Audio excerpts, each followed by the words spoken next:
Hi. So yeah, it's my channel. I'm Pasha.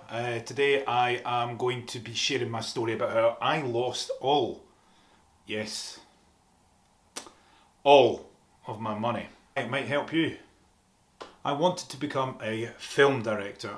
I was always empowered and inspired by films and movies from a very young age. When I was a wee boy, I used to love watching Batman. Used to run around the house with a towel on. It was like a cape, and for me it was always about trying to reach something more, a bigger goal, something bigger than myself, something where you can help people. And I felt like I wanted to get into filmmaking. Why?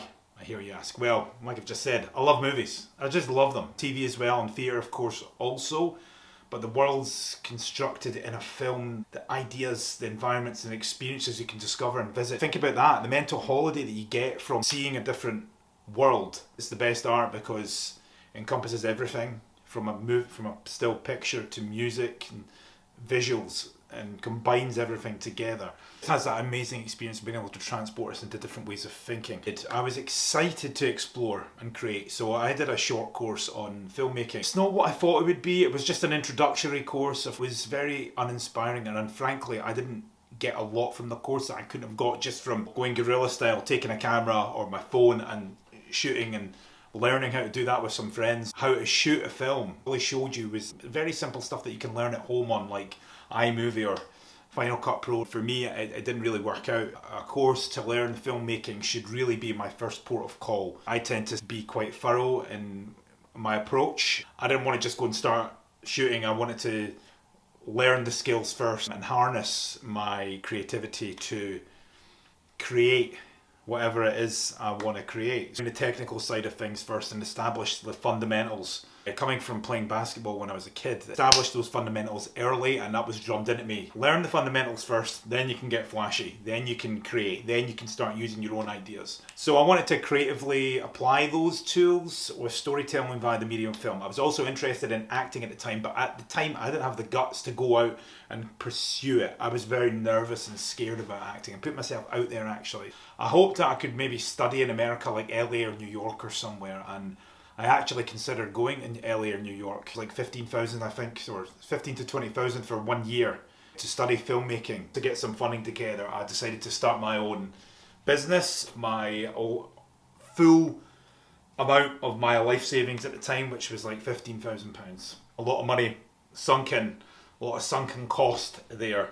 And I took on a store. It was like a convenience store, and I was there for much longer than I'd planned originally, and the business didn't do well. Time was sort of 2009, so it was like 2008 global recession at the time. Good old bankers screwing everyone over. It wasn't the best time to start a business. Also, there was a lot more effort required on my part. 60 or 70 or 80 hour weeks were not uncommon, and that really takes it out of you. You don't have much time for anything else, let alone a life or any other hobbies or skills that you're wanting to put energy into. That was very tough. It's one of the toughest things I've ever had to do.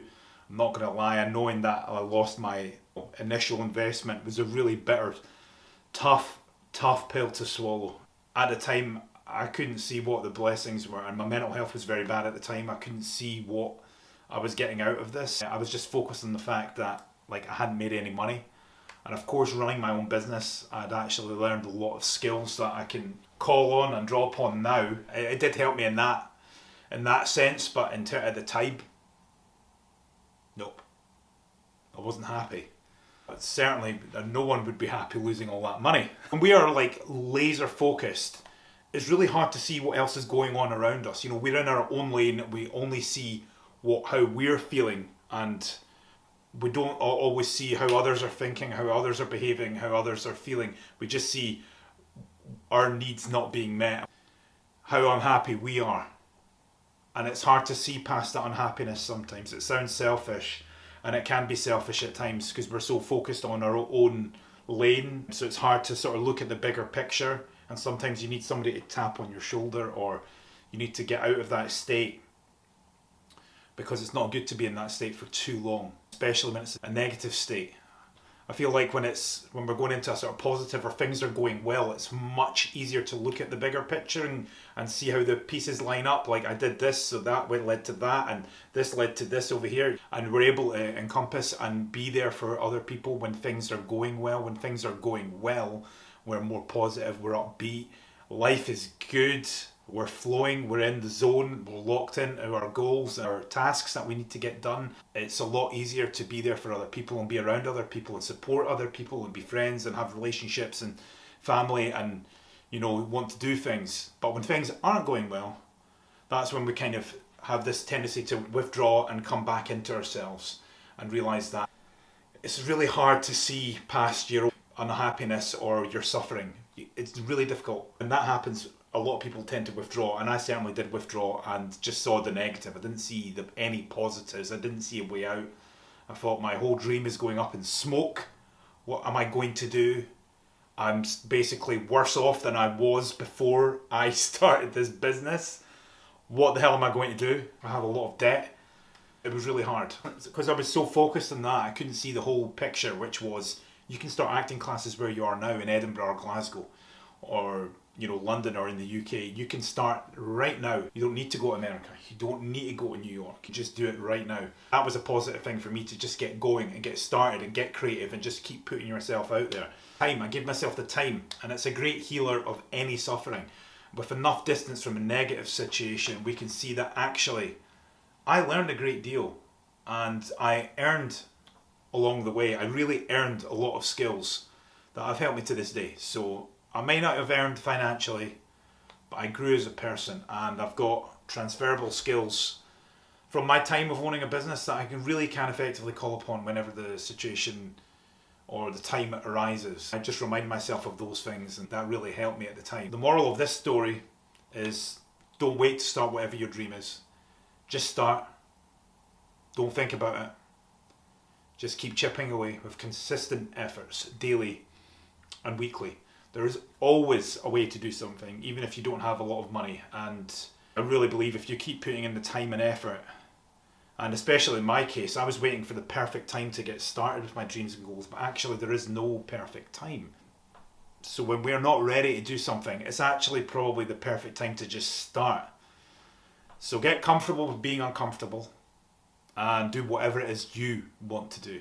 Take risks now, enjoy the rewards later. Really go after it. There's a lot of hesitation in doing things and a lot of procrastination, a lot of I'll do it tomorrow, tomorrow there'll be more time, tomorrow will be the perfect day. Okay, the motivation, the reward of feeling like you're moving forward towards something comes after. You just have to get started. Make a plan. I use an app called Notion, and it's great for me because I can plan my whole life in there. It's free, it doesn't cost anything. I can plan my life in there, schedule in blocks of time for what I need to get done. So I don't procrastinate, or I procrastinate less, a lot less than I used to anyway. Once you start doing it, you feel the reward after.